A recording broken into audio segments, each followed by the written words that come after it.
Hi friends, welcome to my channel Telugu వంటకాలు జయ్య. మీ జయ్య ఈరోజు మీ ముందుకి సమ్మర్ స్పెషల్ మజ్జిగ మిరపకాయలు, అలాగే చల్ల మిరపకాయలు అని కూడా అంటారు. వాటిలో నేను మసాలా వేసి మజ్జిగ మిరపకాయలు చేశానండి. ఆ సీక్రెట్ మసాలా ఏంటో మనం చూద్దామా వీడియోలోకి వెళ్ళి.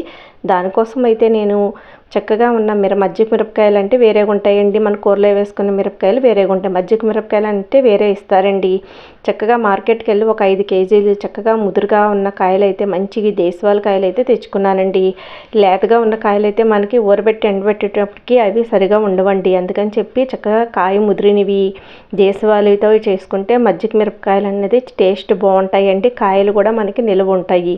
చూసారు కదా, అట్లయితే నేను ఒక టబ్లోని కల్లుప్పు వేసి వాటర్ వేసి ఈ కాయలన్నీ వేసి ఒక 2-3 సార్లు కడుగుతున్నానండి.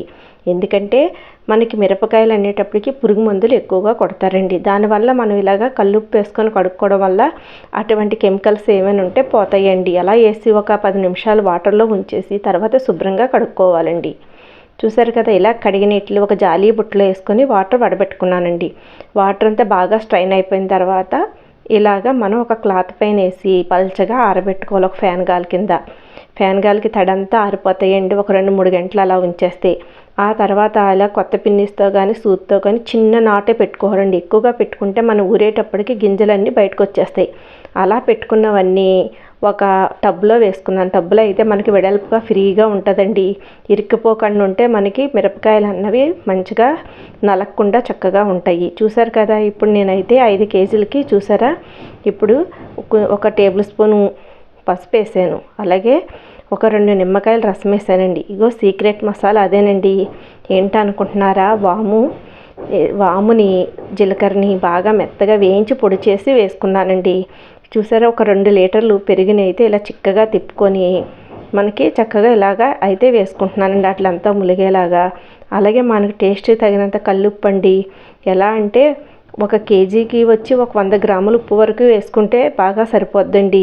లేకపోతే మనం దోశలతో ఇలాగ 2-3 దోశలు వేసుకొని మనం రెండో రోజున చూసుకుంటే చాలా పోతే మళ్ళీ వేసుకోవచ్చండి. కానీ ఉప్పు ఎక్కువైతే మళ్ళీ తినలేం కదా, అందుకని చెప్పి చూసుకొని వేసుకోవాలి. ఇలా చూసారు కదా, నేను 5 కేజీలకి అయితే ఒక 3-4 దోశల వరకు వేసానండి. కరెక్ట్గా సరిపోయింది. ఇప్పుడు ఇట్లా బాగా కలుపుకొని చూసారు కదా, ఇవి అయితే 3 రోజులు ఊరబెట్టుకోవాలండి. మజ్జిగ పైకి కిందకి అలాగే ఇలాగా చిక్కగా ఉంటే వెన్నతో ఉన్నదైతేనండి మజ్జిగ మిరపకాయలు మంచి టేస్ట్ వస్తుందండి. ఇవి గేదె పాలు తెచ్చి తోడుపెట్టి నేను ఆ తోడుపెట్టిన పెరుగుతో అయితే ఇలా చేశానండి. టేస్ట్ అయితే చాలా బాగా ఉన్నాయండి. వేపుతుంటే మనకి వెన్న వాసన వస్తాయి. చూసారుగా ఫ్రెండ్స్, ఇప్పుడు ఇలా అన్నీ కలుపుకొని ఇలా 3 రోజులు రోజుకి పొద్దున్న సాయంత్రం మీద కిందకి వెళ్ళేలా కలుపుకోవాలండి. కింద ఊరితే పైన అలా ఉండిపోతాయి కదా, నేను చక్కగా దానికైతే ఒక క్లాత్ అయితే ఇలా కట్టేసానండి. దానిపైన దుమ్ము ధూళి ఏమీ పడకుండా ఉంటాయని. ఇలా 3 రోజులు ఊరిన తర్వాత 4వ రోజునైతే ఇలాగా ఒక జాలి బుట్టలోకి మనం మజ్జిగ వడబెట్టుకునేలాగా ఇలా వేసుకొని మజ్జిగంతా ఇలాగ వడిపోయిన తర్వాత ఒక దాంట్లోకి వేసుకుంటా మనం ఒక పళ్ళెంలోకి కానీ బేషన్లోకి కానీ వేసుకొని అప్పుడు ఎండలోకి వెళ్ళి పైకి వెళ్ళి ఆరబెట్టుకోవాలండి. చూసారు కదా, ఆ మజ్జిగకి మళ్ళీ ఇలాగ మనం రోజు మార్నింగ్ ఎండబెట్టడం, సాయంత్రం తెచ్చి ఆ మజ్జిగలో వెయ్యాలండి. ఆ మజ్జిగ అంతా ఇంకిపోయే వరకు 3 రోజులు వేసుకుంటే సరిపోద్దండి. చూసారు కదా, ఇలాగ ఒక ప్లాస్టిక్ కవర్ మీద అయితే మనం ఇట్లా పలుచగా ఎండలో ఎండబెట్టుకుంటే చూడండి, సాయంత్రానికి అయితే ఇలా కలర్ చేంజ్ అయ్యాయి. మళ్ళీ సాయంత్రం మనం తెచ్చింది మళ్ళీ ఆ మజ్జిగలో వేసుకోవాలండి. ఇలాగ మజ్జిగంతా అట్లకి పట్టే వరకు వేసుకుంటే టేస్ట్ అన్నది కాయ బాగా ఊరి మనకి తినడానికైతే టేస్ట్ బాగుంటుందండి. ఉప్పు ఆ మజ్జిగ పులుపులోని నిమ్మరసం అన్నీ పట్టి టేస్ట్ అయితే బాగుంటుంది. మనం ఈ సీక్రెట్ మసాలా వాము జీలకర్ర వేయించి పొడి చేసి వేసాం కదండి, ఆ ఫ్లేవర్ కూడా మంచిగా తెలుస్తుందండి. చూసారు కదా, ఇలాగే మొత్తం మనకి పట్టడానికి ఒక 10 రోజులు అయితే ఈ మజ్జిగ మిరపకాయలు తయారవడానికి పడుతుందండి టైము.